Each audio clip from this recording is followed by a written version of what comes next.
Hola y bienvenidos a Flashback. Hoy hablaré de La Naranja Mecánica,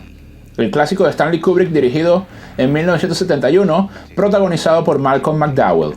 En un futuro cercano, el sádico líder de una banda es encarcelado y se ofrece como voluntario para un experimento de reeducación, pero esto no sale según lo planeado. Este sádico líder de una banda es Alexander Delarge, o Alex, el protagonista de la historia, que es el líder de los Drugos, un grupo o una pandilla de 4 personas que se encargan de robar, de hacer crímenes por la noche y de violar a chicas y de tener también guerras o peleas con otras pandillas también de la zona. Estos drugos suelen reunirse en el bar Korova, que es un bar, un milk bar, como pone en la película, donde sirven leche con drogas sintéticas. Hay que recordar que la película es una adaptación de la novela de Anthony Burgess homónima, titulada en inglés A Clockwork Orange, y cuyo significado, según las palabras del propio autor, quieren decir algo así como una persona que es muy rara o también que ha sido completamente desactivada o que se le ha exprimido todo el jugo y que pues ya no tiene esa cuestión, esa sustancia natural o ese espíritu porque lo han convertido en un robot o en un artilugio mecánico. Desde la primera escena de la película notamos varias cosas. Primero, que la película arranca sin créditos de inicio, lo cual pues se convirtió como una seña de identidad de Stanley Kubrick. Esos arreglos de Wendy Carlos que fueron muy famosos porque tomó varias piezas clásicas, en este caso El funeral de la Reina María de David Purcell, y lo convirtió también con sintetizadores en una pieza con una atmósfera muy lúgubre, muy sombría y muy siniestra. Y pues este Traveling In que hace aquí Kubrick que es uno de los pocos decorados de la película, puesto que estuvo rodada prácticamente en escenarios naturales, pero esto fue como una construcción que hicieron para este bar donde se reúnen aquí los drugos y en el que pues introduce a Alexander Delarge con un plano que termina en un close-up muy cercano en el que se le ve pues su expresión muy amenazadora y pues de villano. La primera parte de la película viene un poco hilada por esa voz en off de Malcolm McDowell, que interpreta aquí a Alex Delarge y que nos va contando desde su propio punto de vista cuáles son las actividades ilícitas y todo lo que hacen aquí para transgredir la norma y los planes de los drugos que suelen tomar drogas por la noche y salir. También hay que mencionar que se supone que estos chavales o estos adolescentes tienen una edad comprendida entre los 16 y 17, no llegan ni siquiera a la mayoría de edad, aunque los actores que estuvieron en el casting o que fueron seleccionados por Kubrick ya tenían, pues por ejemplo McDowell tenía 26, 27 años, pero bueno, en la novela incluso están representados como personajes incluso menores, con lo cual la cuestión desde un punto de vista social es bastante interesante y perturbadora ya desde el inicio porque son menores de edad que delinquen y que cometen actos terribles como asaltar a casas, pelearse con otras pandillas, humillar a los mendigos en la calle y bueno, lo que se conoce como una de las escenas más tétricas y más cínicas y de un humor negro muy crudo y muy ácido, que es la escena famosa en la casa del escritor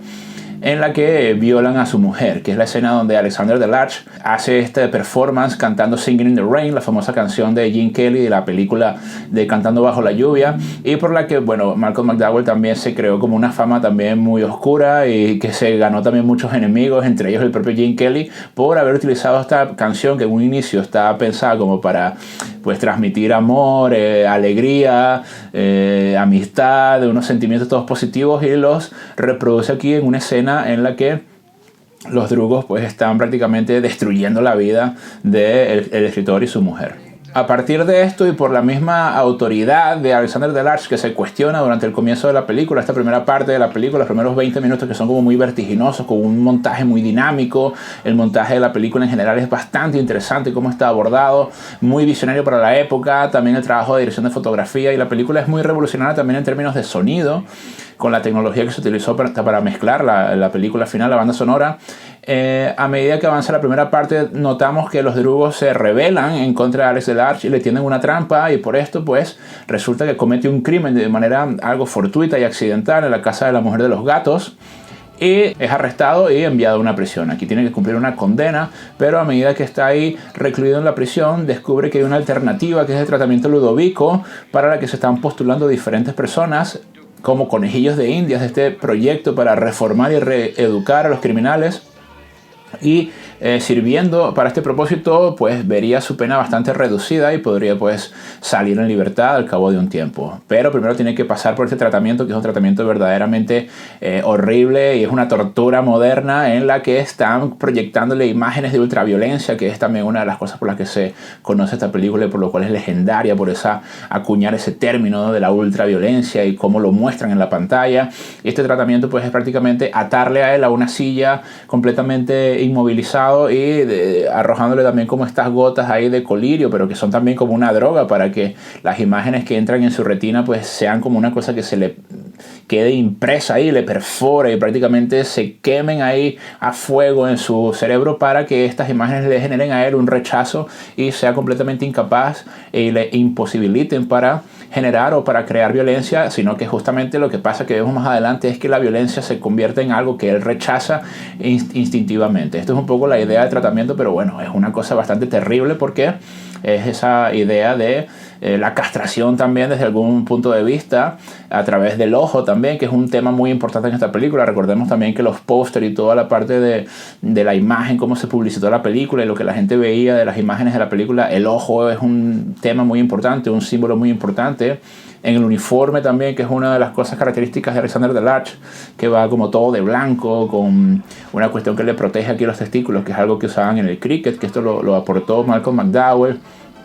Pero también en las empuñaduras lleva dos ojos también sangrantes. Aquí la cuestión del ojo, según Kubrick, pues tiene algo que ver o que conecta con el ojo de Horus, de la mitología egipcia, y de esa cuestión del que todo lo observa, del que todo lo mira y el que nos está pues observando como el gran hermano también en los regímenes totalitarios. Sobre todo en los regímenes pues, comunistas, y toda esta idea de que hay una jerarquía, hay unas élites de poder que nos controlan. También hay una cierta relación con el tema de la pirámide y el ojo de Horus, el tema del dólar también, y todo esto de cómo se estructura la sociedad en torno a esa cuestión del orden, y también esa mención que hay un poco hacia lo que sería más adelante quizás la filosofía de Foucault, que se encargó de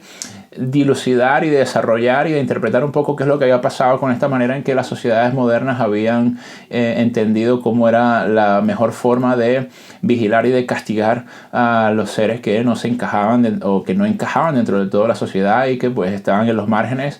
cometiendo delitos. Aquí pues hay un montón de ideas que están ahí puestas en la película de Kubrick en términos simbólicos visuales, y en la que pues obviamente el ojo tiene una preponderancia importantísima, y sobre todo pues el tema del control y cómo a través de este tratamiento pues se planeaba o se pretendía erradicar totalmente la vida de los criminales, o la posibilidad de que existiesen criminales que estuviesen sueltos en la calle y que continuaran delinquiendo. Pero era una idea pues totalmente fascista, obviamente, y completamente anti-derechos humanos. Después de que Alex Delarge se someta al tratamiento de Ludovico, efectivamente se regenera o se reeduca, pero no solo eso, sino que queda completamente traumatizado, y cualquier cuestión que tenga cierta relación con la violencia le genera a él un disgusto, un mal cuerpo, una sensación de náusea que es incontrolable y que no puede gestionar. Entonces pues sale a la calle de nuevo y se empieza a reencontrar con los antiguos sitios por los que transitaba con sus drugos. Se reencuentra a algunos de esos compañeros que ahora son curiosamente policías y son pues parte de las fuerzas de seguridad. Hay un detalle muy interesante, que los agentes de la policía, que son sus ex amigos,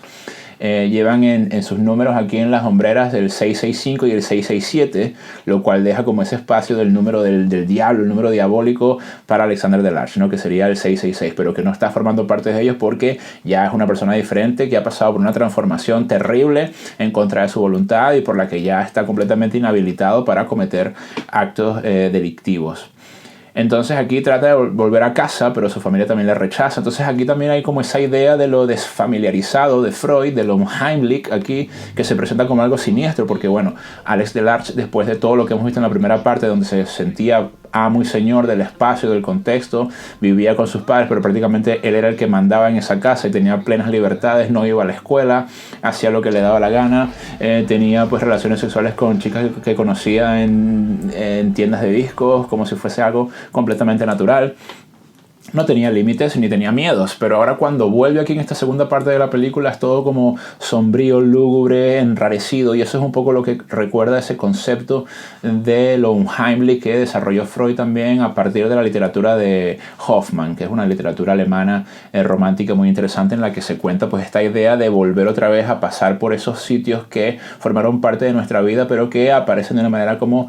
transformados. Y en ese sentido pues Alex, como último recurso, vuelve a la casa del escritor donde cometió esos terribles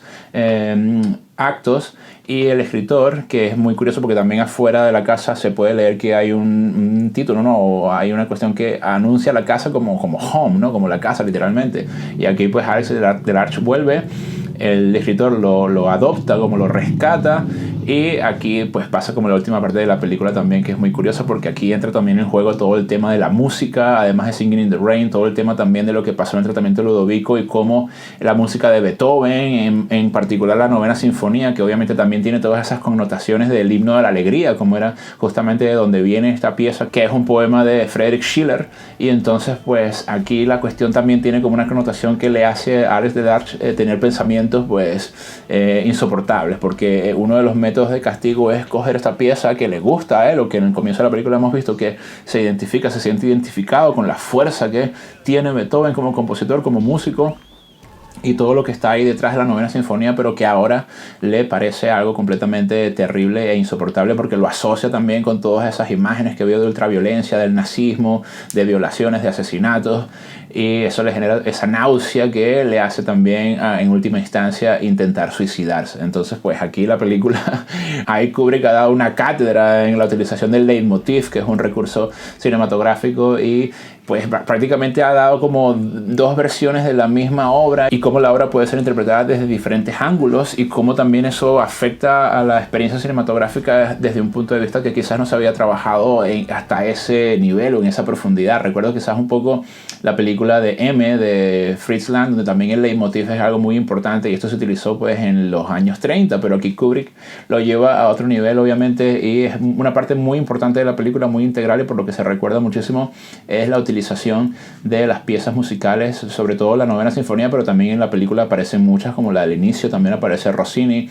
Hay varios temas que son muy importantes para entender quizás también como el concepto y la teoría que hay detrás de la película, que es una película que tiene como muchos significados, muchas ideas profundas y complejas sobre la libertad, sobre el libre albedrío, sobre la capacidad para hacer el bien, la capacidad que tenemos que tener los seres humanos para entender cuáles son los límites para vivir en sociedad, cómo integrarnos. Obviamente es una crítica a todo esto dentro de sistemas que cada vez van hacia una tendencia mucho más totalitaria y más controladoras. Quizá Kubrick ya también se estaba adelantando mucho a lo que era la sociedad en 1971, atisbando un mundo en el que pues la juventud iba a tener como unos estallidos de rebelación en contra del sistema, porque el sistema se mostraba como algo completamente opresivo, en el cual pues cada vez había más gente que se sentía al margen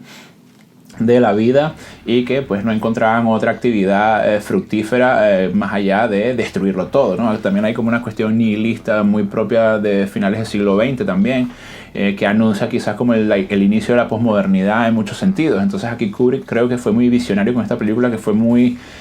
controversial, y que él mismo se encargó de retirar de los cines a medida de que avanzaron muchas cuestiones que pasaron en Inglaterra con respecto a gente que imitaba a los drugos y salía a la calle a delinquir y hacer actos vandálicos. Esto pues le suscitó a Kubrick la idea de, bueno, cortar eso de raíz, porque también había recibido amenazas de muerte, puesto que se había politizado mucho todo lo que había pasado a raíz del estreno de la película. Esta película estuvo prácticamente prohibida en Inglaterra durante muchísimos años. Entonces, para verla tenías que ir a otros países o pedir una versión desde Francia o de otros países, porque era una película de alguna forma entendida como maldita. Pero bueno, fue una película que yo creo que viéndola ahora con el paso del tiempo, hay cosas que son muy producto de su momento, muy de los 70, pero en su esencia, en lo que está en el sustrato de la película, que es el tema del libre albedrío, de la capacidad de distinguir entre el bien y el mal, de la capacidad de seguir haciendo el bien a pesar de que tenemos la oportunidad y las capacidades para hacer el mal, y qué es lo que es la libertad dentro de una vida moderna, de una vida en sociedad, y cómo la gente joven o los adolescentes tienen que encontrar pues su camino en este mundo donde prácticamente estamos en una jerarquía que es muy rígida y muy controlada, desde algún punto algo totalitaria, cómo poder ser capaces de deliberar también y darle salida a todos esos impulsos del ello sin transgredir las normas. Bueno, ¿a ti qué te pareció La Naranja Mecánica? Si no la has visto, pues vas tarde, te la recomiendo. Es un clásico imperecedero. Bueno, si te gustó este análisis, por favor dale a me gusta y suscríbete a mi canal para que recibas notificaciones de los próximos análisis. Muchas gracias y hasta luego.